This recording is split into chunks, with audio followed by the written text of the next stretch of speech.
नमस्कार, मी अमित काळे न्यूज डंकामध्ये आपलं मनापासून स्वागत करतो। मित्रांनो, या व्हिडिओच्या माध्यमातून देशभरात घडलेल्या काही घडामोडींचा आढावा आपण घेणार आहोत। विशेष म्हणजे या बातम्या आपल्याला मेनस्ट्रीम मीडियामध्ये दिसणार नाहीत किंवा त्या दाखवल्या जाणार नाहीत। अशा बातम्यांचा परामर्श या व्हिडिओच्या माध्यमातून घेण्यात आलेला आहे। आपण नेहमी बघत असतो की मेनस्ट्रीम मीडियामध्ये एखादी बातमी असते, ती एकदा दाखवली त्याच बातम्यांचं दळण हे दिवसभर दळलं जातं। त्यामुळं देशभरात आणि देशाच्या बाहेर घडणाऱ्या अनेक बातम्या दुर्लक्षित होतात, त्याकडे लक्षच जात नाही किंवा जाणून बुजून त्या दुर्लक्षित केल्या जातात। आजपासून न्यूज डंका अशा बातम्या, विशेष घडामोडी, बातमीमागची बातमी सांगणारा हा नवा कोरा उपक्रम घेऊन येत आहोत। मित्रांनो, आपल्याला माहीत आहेच की बिहार राज्याच्या विधानसभेची निवडणूक लागलेली आहे। त्यामुळं राजकीय वातावरण सध्या गरम आहे। या निवडणुकीत पराभव होण्याच्या भीतीनं काँग्रेस नेत्यांचा तीळपापड होतोय। त्यातच राहुल गांधी यांनी मतदान अधिकार यात्रा ही सुरू केलेली आहे। लोकशाहीत अशा पद्धतीच्या यात्रा काढणं गैर नाही, मात्र या यात्रेच्या निमित्तानं राहुल गांधी जी भाषा बोलतायत त्याबद्दल मात्र संपूर्ण देशात नाराजीचा सूर आहे। मध्य प्रदेश सरकारमधले मंत्री विश्वास सारंग यांनी राहुल गांधी यांच्यावर याबद्दल जोरदार टीका केलेली आहे। राहुल गांधी यांच्या भाषेवरून हा काँग्रेसचा खरा चेहरा आहे असं त्यांनी सांगितलं। दरभंगा जिल्ह्यात काँग्रेस कार्यकर्त्यांनी पंतप्रधान नरेंद्र मोदी यांच्या विरुद्ध अश्लील आणि अपमानास्पद शब्दांचा वापर केल्याचं समोर आलेलं आहे। लोकशाहीत शिवीगाळीला काहीच स्थान नसतं, मात्र या माध्यमातून राहुल गांधी यांचे संस्कार हे समोर आल्याचं त्यांनी म्हटलं आहे।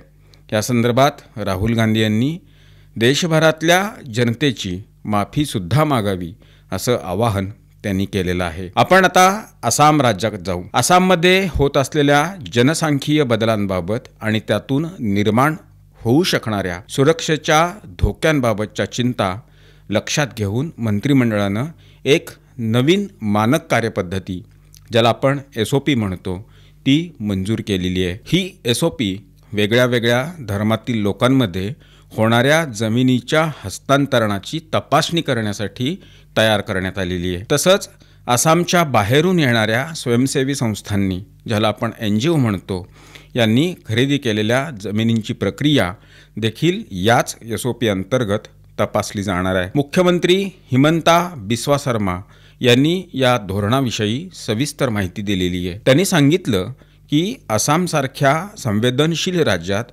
जमिनींचा व्यवहार फार काळजीपूर्वक हाताळणं हे आवश्यक आहे, जेणेकरून कोणतीही फसवणूक होऊ नये आणि समाजात शांतता राखली जावी, हा त्यामागचा उद्देश आहे। जर जमीन हस्तांतरण एकाच धर्मातील लोकांमध्ये होत असेल तर या SOPचा काही परिणाम होणार नाही आणि असे व्यवहार कोणत्याही अतिरिक्त अडथळ्याविना होत राहतील। मात्र जर व्यवहार वेगळ्या वेगळ्या धर्मातील लोकांमध्ये होत असेल, जसं की हिंदू मुस्लिम किंवा उलट, तर त्याची अनेक स्तरांवर तपासणी केली जाईल। जर आंतरधर्मीय व्यवहार असेल, जसं की हिंदू आणि मुस्लिम यांच्यातला, तर प्रथम जमिनीचा मालक खरा आहे का, जमीन खरी आहे का, हे तपासलं जाईल।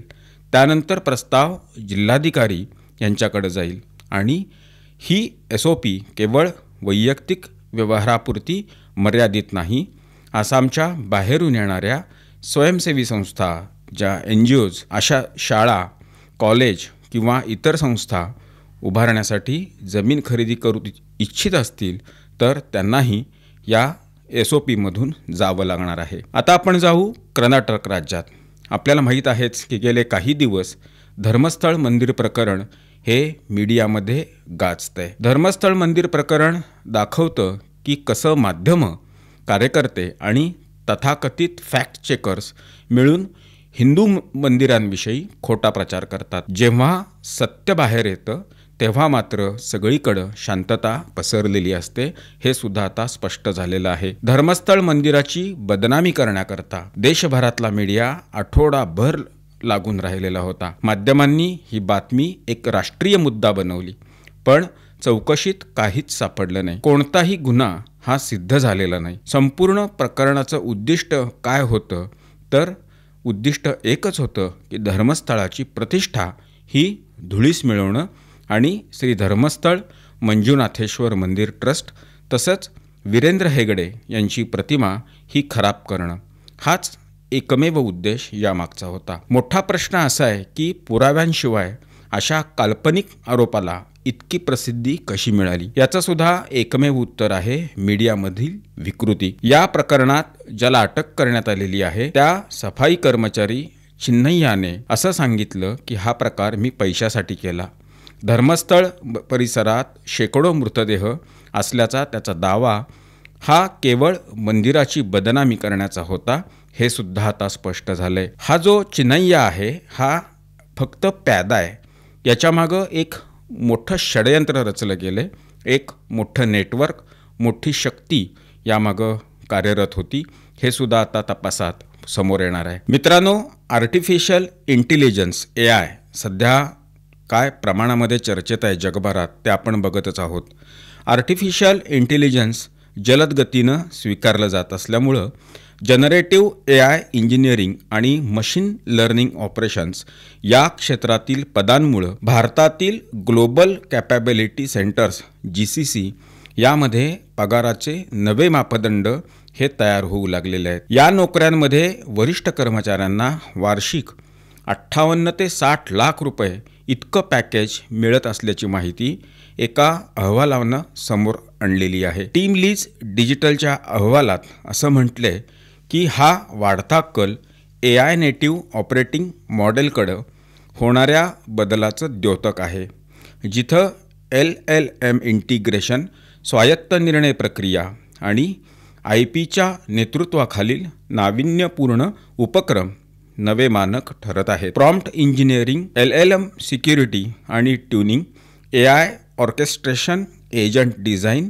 सिम्युलेशन गव्हर्नन्स तसंच AI कंप्लायन्स व रिस्क ऑपरेशन या विशिष्ट कौशल्यांची मागणी विशेषतः BFSI, आरोग्यसेवा आणि उत्पादन क्षेत्रामध्ये मोठ्या प्रमाणावर आहे। सायबर सिक्युरिटी आणि डेटा इंजिनिअरिंग यासारख्या नोकऱ्या GCC मधील आधारस्तंभ ठरत आहेत। वित्तीय वर्ष 2027 पर्यंत याचं सरासरी वेतन अनुक्रमे 28 लाख रुपयांवरून 33.5 लाख रुपये म्हणजेच 20% वार्षिक वाढीसह आणि 23 लाख रुपयांवरून 27 लाख रुपये म्हणजे 17% वार्षिक वाढीसह इतकं होणार आहे, अशी अपेक्षा व्यक्त केली गेलेली आहे। अहवालानुसार वरिष्ठ स्तरावरील सायबर सिक्युरिटी प्रोफेशनल्स यांना 55 लाख रुपये आणि डेटा इंजिनियर्स यांना 42 लाख रुपये वार्षिक पॅकेज मिळू शकतं। भारताचा AI बाजार प्रचंड वेगाने विस्तारत असून 2025 पर्यंत तो 45% CAGRने 28.8 अब्ज डॉलरपर्यंत पोहोचेल, असा अंदाज व्यक्त करण्यात आला आहे। AI आता एंटरप्राइज व्हॅल्यू क्रिएशनचा केंद्रबिंदू बनलेला आहे। AIच्या स्वीकारामुळं रोजगाराच्या बाजारपेठेत मोठे बदल हे होत आहेत। जागतिक स्तरावर 40% नोकऱ्यांवर परिणाम होणार आहे।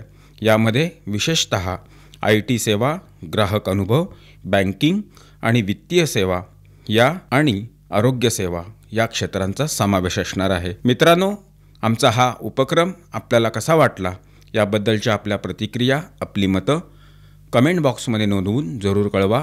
व्हिडिओ आवडला असल्यास तो लाईक करा, जास्तीत जास्त लोकांच्यापर्यंत शेअर करा आणि आमचा न्यूज चॅनल सबस्क्राईब करायला विसरू नका। धन्यवाद आणि नमस्कार।